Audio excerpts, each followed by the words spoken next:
How's it going, everybody? Schuyler Callihan here with SI Fan Nation's Mountaineers Now. And this is the first episode of Between the Eers here on our YouTube channel and on our site at si.com/WVU. And we are going to do a whole lot of things this upcoming season with football season right around the corner. We're going to have this show in particular, Between the Eers, and a lot of other ones as well. I'm going to have Chris on the show, my co-publisher, Christopher Hall. We're going to have former West Virginia running back Eugene Napoleon, former West Virginia running back Steve Slayton. We're going to have a lot of other guests as well throughout the year to not only break down West Virginia, but its opponents as well. So for this first week, this first episode, I wanted to talk a little about the Backyard Brawl, obviously being the first game of the season here in 2022 for West Virginia and Pitt. It's the first game in 10 years. West Virginia, they have not had the most success in this series, obviously being 40-61-3. But if you look at most recently, going back, let's just say the last 20 to 30 years or so, West Virginia's kind of dominated the Backyard Brawl. 16 of the last 23 in the Mountaineers' favor, including 7 of the last 10 and the last 3 editions of the Backyard Brawl as well, before the two had a near 10 to 11 year part as West Virginia departed for the Big 12 and Pitt going to the ACC. So this is a rivalry that's definitely missed, that is definitely missed throughout the country, not just between these two fan bases. It's one of the most fierce rivalries in college football and all of college sports, really, for that matter. So to get that game back this year is awesome. Now, whether it should be the first game of the year, I don't know. I think it should be probably a game that's slated for the back end of the schedule sometime in November, heck, maybe even during rivalry week, because that would make too much sense, right? So, but in a sense, I do kind of get why they would want to have this in week one to get the season going. It gives these programs something to look forward to in week one instead of playing some, smaller school G5 team or an FCS school or just some random neutral site game against another Power 5 school. This game means something, and I think that gives these kids and these coaching staff something to work for as they get ready for the new season. So Neil Brown was actually just spoke on this at Big 12 Media Days in Dallas this week, talked about the Backyard Brawl, what it meant to him, what it means to the fan base, what it means to have this game back on the schedule again after that long break that they've had from it. So let's hear what Neil Brown had to say. Well, it's an important rivalry. I wasn't there when the initial contract was signed to play Pitt. Shane Lyons, our athletic director, he asked me about the continuation of the series, which we'll do later in the decade, and I was for it. It's really important for us to play regional rivalries. The Backyard Brawl, be my first opportunity to be a part of it. Our fan base is extremely passionate about that game. And so it's a game that I would be in favor of playing each year. And so I think it's a great kickoff for college football. You know, we're not playing on so-called week 0, but we're the premier Power 5 game versus Power 5 opponent on Thursday night. And our guys are excited. It's been a great carrot for our guys as we've gone through winter, through spring ball, now through summer workouts, to know that, man, we've got not only a game to look forward to, but it's a rivalry game that's going to be in prime time. So there you have it. That's Neil's words on the Backyard Brawl. His team obviously counting down the days, looking forward to it.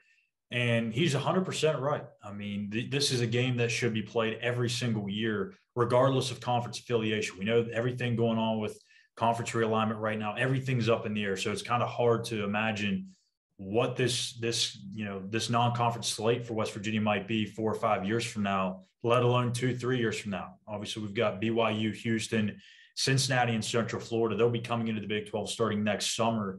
So that's going to throw a wrench into some things.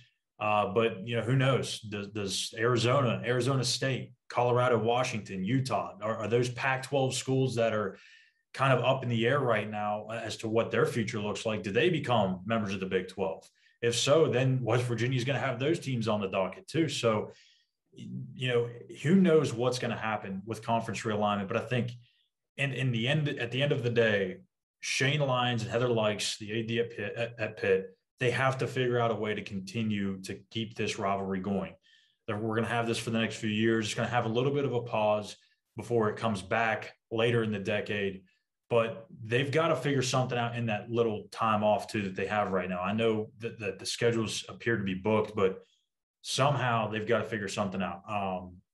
For West Virginia, I don't think you want to get rid of Alabama or anything like that, but something's got to happen. I mean, they've got to have this game every single year. It's a part of these two fan bases, not only their history, but it's something that they look forward to every single season. Now, in regards to conference realignment, I did want to talk a little bit about that today because there's just so much going on, so many rumors flying around as to what West Virginia is going to do, what the Big 12 may do, what these Pac-12 schools are going to do. I'm just going to give my quick thoughts on it. It is absolutely going to ruin college football, and not only college football, college basketball as well. You cannot just form these random conferences and expect there to be the same level of passion and the same level of hate in between, school A and school B, because they're in the same conference. And West Virginia fans know all about it. I mean, they've been in the Big 12, 10, 11 years now, and they still don't have a main rival. I mean, the closest school to Morgantown would be Iowa State, and there's no bad blood there at all. I mean, sure, there may have been a couple of moments here and there, not just between West Virginia and Iowa State, but some of the other schools in the Big 12 as well. But there's no true hatred between West Virginia and any of these other Big 12 schools. Now, of course, the longer you're members of the same conference, there's going to be some bad blood because there's going to be some history there. But there's just no real meaning outside of just, hey, we're playing against each other on this October Saturday or November Saturday. There's no meaning behind it. Where West Virginia and Pitt, these are kids that they go up against each other in high school. They've known each other for a long, long time. West Virginia grabs kids from Pittsburgh. Pittsburgh comes down and snags a couple of West Virginia kids every now and then when they have some D1 prospects. So there's something to it, that border war feel that is just absolutely missing for West Virginia in the Big 12. And I mean, I guess Pitt has some of their rivals still in the ACC, but I think the best thing for West Virginia, obviously, would be to remain in a super conference, but is that going to be likely? Because if the Big 12 stays intact, I don't know if West Virginia wants to go to the ACC and flirt with that, because the SEC is going to try maybe come in and take the Clemsons, the Florida States, the Miamis of the world. So who knows if that happens, what the future of the ACC looks like. So they may be willing to just sit back, remain patient in all of this, see what the Big 12 and new Commissioner Brett Yormark wants to do, because he kind of has that feeling like he's going to be the aggressor. He's going to go out and poach maybe some of those Pac-12 schools. Heck, maybe even goes after some of the ACC schools. And I think that would be really the most ideal situation for West Virginia, would be to see the SEC go and poach those Miamis, Clemsons, Virginia Techs, or not Virginia Tech, excuse me, the Miamis, Clemsons, and Florida States, and maybe it opens up the door for the Big 12 to go east rather than west.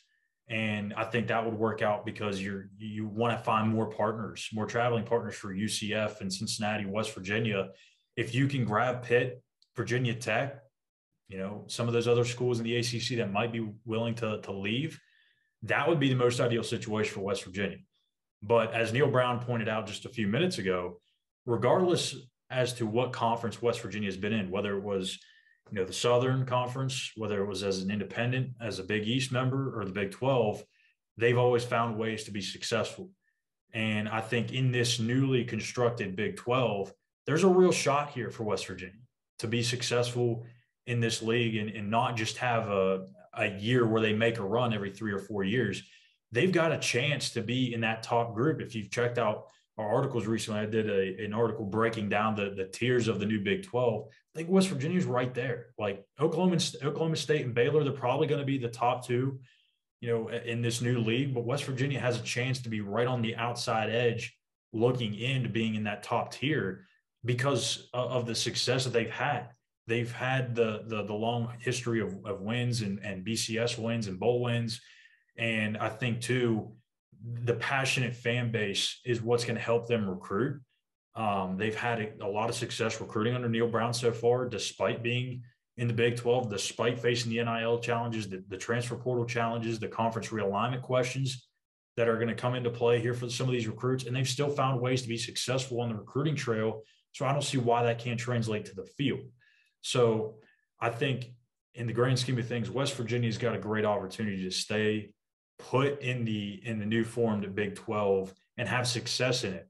Oklahoma and Texas, they're gone. The big bad boys of the Big 12, they're leaving. Someone else has got to step up. I think West Virginia can be one of those schools. So that's going to be it for this week's episode of the Between the Ears show. I'm Schuyler Callihan. Don't forget to come back here on Tuesday. We'll have our first episode of Relatively Sports with former West Virginia running back Eugene Napoleon. He's going to do a lot of stuff for us here on the show. That's going to be his own show, debuting on Tuesday. Next Wednesday on Between the Ears, we're going to dive into some of the Big 12 preseason standings, where I think the Mountaineers are going to end up. And we'll also talk about the West Virginia depth chart that was released on Media Days as well. So until then, we'll see you guys next week.